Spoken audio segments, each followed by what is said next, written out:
आपका dictation start होगा 3 second के बाद। स्टार्ट। अपने विचारों, कॉमा, भावनाओं व सूचनाओं को संप्रेषित करने के लिए मनुष्य को संचार की आवश्यकता पड़ती है। विराम।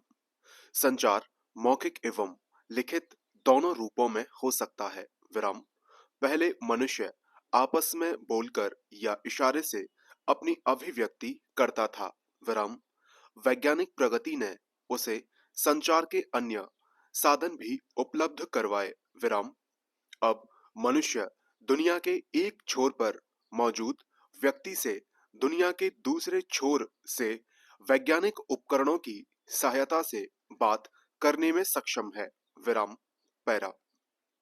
ये वैज्ञानिक उपकरण ही संचार के साधन कहलाते हैं। विराम। टेलीफोन, कॉमा रेडियो, कॉमा समाचार पत्र, कॉमा टेलीविजन आदि संचार के ऐसे ही साधन हैं। विराम।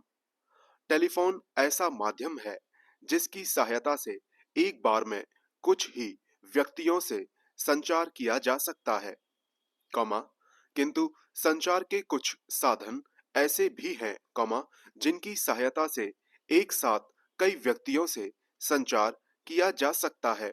विराम। जिन साधनों का प्रयोग कर एक बड़ी संख्या तक विचारों, कॉमा भावनाओं व सूचनाओं को संप्रेषित किया जाता है, कॉमा उन्हें हम जनसंचार माध्यम कहते हैं। विराम। पैरा। जनसंचार माध्यमों को कुल 3 वर्गों मुद्रण माध्यम, कॉमा इलेक्ट्रॉनिक माध्यम एवं नव इलेक्ट्रॉनिक माध्यम में विभाजित किया जा सकता है। विराम। मुद्रण माध्यम के अंतर्गत समाचार पत्र, कॉमा पत्रिकाएं, comma pamphlet, comma poster, comma journal, comma पुस्तकें इत्यादि हैं। विराम। इलेक्ट्रॉनिक माध्यम के अंतर्गत रेडियो, कॉमा टेलीविजन एवं फिल्में आती हैं और इंटरनेट जनसंचार का नव इलेक्ट्रॉनिक माध्यम है। विराम। पैरा। इनमें से रेडियो, कॉमा टेलीविजन एवं इंटरनेट वेव तरंगों के माध्यम से कार्य करते हैं। विराम। वर्तमान समय में वेव तरंगों की सहायता से सूचना का आदान प्रदान करने में मोबाइल भी काफी सुगम व सशक्त साधन बन गया है। विराम। ऑर्थर सी क्लार्क ने कहा भी है, वेव तरंगों हेतु सीमाएं महत्व नहीं रखती और अंतरिक्ष की ऊंचाइयों से तो राष्ट्रीय सीमाएं स्वतः मिल जाती हैं। विराम।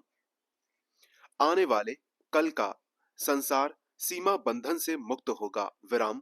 आइए जनसंचार के इन साधनों के बारे में विस्तार से जानते हैं। विराम। पैरा।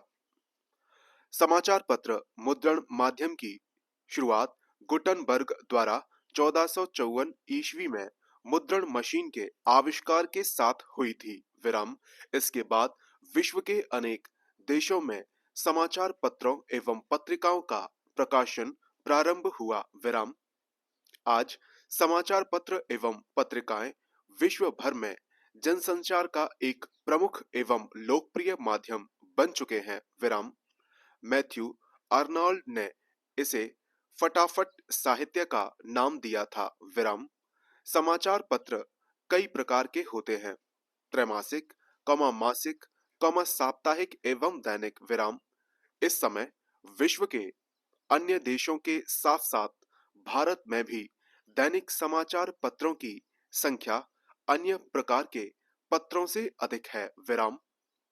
भारत का पहला समाचार पत्र अंग्रेजी भाषा में प्रकाशित बंगाल गजट था। विराम। इसका प्रकाशन 1700 ईस्वी में जेम्स अगस्टस हिकी ने किया था। विराम। कुछ वर्षों बाद अंग्रेजों ने इसके प्रकाशन पर प्रतिबंध लगा दिया। विराम। हिंदी का पहला समाचार पत्र उदंत मार्तंड था। विराम। इस समय भारत में कई भाषाओं के लगभग 30,000 से भी अधिक समाचार पत्र प्रकाशित होते हैं। विराम। भारत में अंग्रेजी भाषा के प्रमुख समाचार पत्र the times of India, comma the Hindu, comma the Hindustan times इत्यादि हैं। विराम।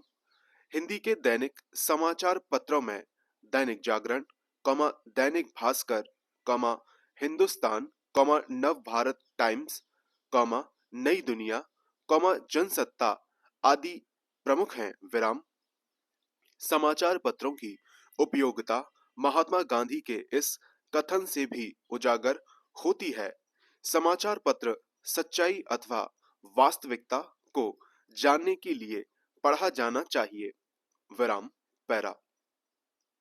आधुनिक काल में रेडियो जनसंचार का एक प्रमुख साधन है। विराम।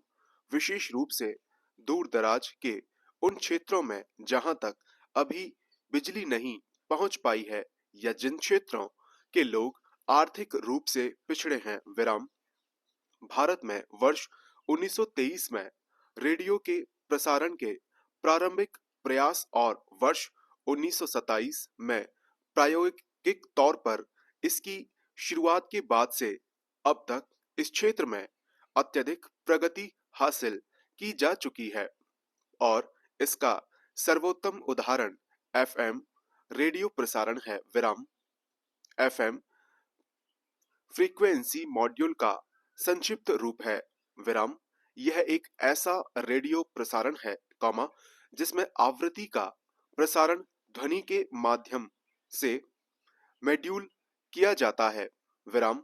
भारत में इसकी शुरुआत 1990 के दशक में हुई थी, स्थानीय स्तर पर एफएम प्रसारण के लाभ को देखते हुए देश के कई विश्वविद्यालयों ने इसके माध्यम से अपने शैक्षणिक प्रसारण के उद्देश्य से अपने अपने एफएम प्रसारण चैनलों की शुरुआत की है। विराम। यही कारण है कि इससे न केवल आम जनता को लाभ पहुंचा है, बल्कि दूरस्थ एवं खुले विश्वविद्यालयों से शिक्षा ग्रहण कर रहे लोगों के लिए भी यह अति लाभप्रद सिद्ध हुआ है। विराम। आज एफएम प्रसारण दुनिया भर में रेडियो प्रसारण का पसंदीदा माध्यम बन चुका है। विराम। इसका एक कारण इससे उच्च गुणवत्ता युक्त आवाज की प्राप्ति भी है। विराम।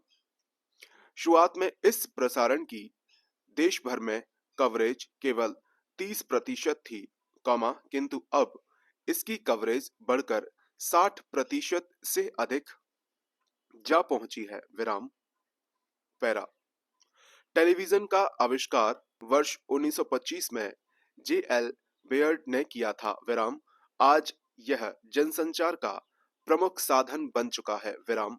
पहले इस पर प्रसारित धारावाहिक एवं सिनेमा के कारण यह लोकप्रिय था। विराम।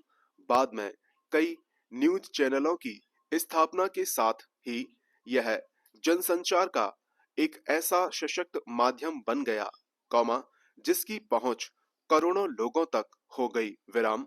भारत में इसकी शुरुआत वर्ष 1959 में हुई थी। विराम। वर्तमान में 800 से अधिक टेलीविजन चैनल 24 घंटे विभिन्न प्रकार के कार्यक्रम प्रसारित कर दर्शकों का मनोरंजन कर रहे हैं। विराम। पैरा। फिल्म जनसंचार का एक सशक्त एवं लोकप्रिय माध्यम है। विराम। किसी भी अन्य माध्यम की अपेक्षा यह जनता को अधिक प्रभावित करने में सक्षम है। विराम। दादा साहेब फाल्के को भारतीय फिल्मों का पितामह कहा जाता है। हर वर्ष विश्व में 10,000 से अधिक फिल्मों का निर्माण होता है। विराम। अकेले भारत में वर्ष 1000 से अधिक फिल्मों का निर्माण होता है। विराम। फिल्मों में समाज एवं देश का सजीव चित्रण प्रस्तुत किया जाता है। विराम। फिल्मों का उद्देश्य केवल मनोरंजन ही नहीं, देश हित एवं समाज सुधार भी होता है। विराम। पैरा। इंटरनेट जनसंचार का एक नवीन इलेक्ट्रॉनिक माध्यम है। विराम। इसका आविष्कार वर्ष 1969 में हुआ था। विराम। इसके बाद से अब तक इसमें काफी विकास हो चुका है। विराम। इंटरनेट वह जिन है, जो व्यक्ति के सभी आदेशों का पालन करने को तैयार रहता है। विराम। विदेश जाने के लिए हवाई जहाज का टिकट कराना हो, किसी पर्यटन स्थल पर स्थित होटल का कोई कमरा बुक कराना हो, किसी किताब का ऑर्डर देना हो, अपने व्यापार को बढ़ाने के लिए विज्ञापन देना हो, अपने मित्रों से ऑनलाइन चैटिंग करनी हो, डॉक्टरों से स्वास्थ्य संबंधी सलाह लेनी हो या वकीलों से कानूनी सलाह लेनी हो। इंटरनेट हर मर्ज की दवा है। संपूर्ण विराम।